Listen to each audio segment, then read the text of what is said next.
எல்லாருக்கும் வணக்கம். எல்லாரும் எப்படி இருக்கீங்க?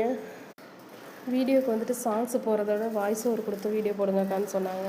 வாய்ஸ் ஓவர் கொடுக்கணும்னு நினைக்கும் போது என்ன எதை பற்றி கொடுக்க தோணும், எதை பற்றி பேச தோணும் அப்படிங்கும்போது நம்ம வீட்டு வேலை தான் எப்போதும். என்ன நம்ம அந்த வீட்டு வேலை தான் பார்த்துட்ருக்கோம், அதை பற்றி தான் பேச முடியும். அதுக்கப்புறம் ஸ்கூலில் அழைச்சிட்டு போய் விடுறது, ஸ்கூல் மற்ற நமக்கு தெரிஞ்சதை பார்க்குறது, அதை மாதிரி தான் பேச முடியும். அது எல்லாருக்குமே தெரியும் ஏதாவது ஒன்று பேசணுன்னு. நானும் பார்க்குறேன், ஏதாவது ஒரு வேலையை பார்த்துட்டு கொஞ்சம் உட்காரலான்னு பார்த்தா அடுத்தடுத்து வேலை வந்துக்கிட்டே இருக்குது. ஒரு வேலை முடிஞ்சதுன்னா இன்னொரு வேலை அப்படியே காத்துக்கிட்டு இருக்கு நமக்கு. எவ்வளோ வேலை பார்க்குறது? 2 பேரும் வீட்டில் இருக்கிறதுக்கே இவ்வளோ வேலை இருக்குன்னா, ஒரு ஃபேமிலியாக ஒரு 4 அம்மா, அப்பா அந்த மாதிரி ஒரு 4, 5 பேர் இருக்கிறாங்கன்னு வச்சுங்களேன், அவங்களுக்குலாம் எப்படி இருக்கும் ஒரு நாள் வேலை? ரொம்ப கஷ்டம் இல்லை? எங்கள் வீட்லேயும் அந்த மாதிரி தான் இருந்திருக்கு. ஆனால் வந்துட்டு எனக்கு அப்போ எதுவும் தெரில. இப்போ ரொம்ப கஷ்டமாக இருக்க மாதிரி இருக்குது. ஆனால் இருக்கிறது 2 பேருக்கு 3 பேர்த்துக்கு சமைச்சிக்கிறது, இது பண்ணுறது, இந்த வேலை பார்க்குறது ரொம்ப இதாக இருக்குது.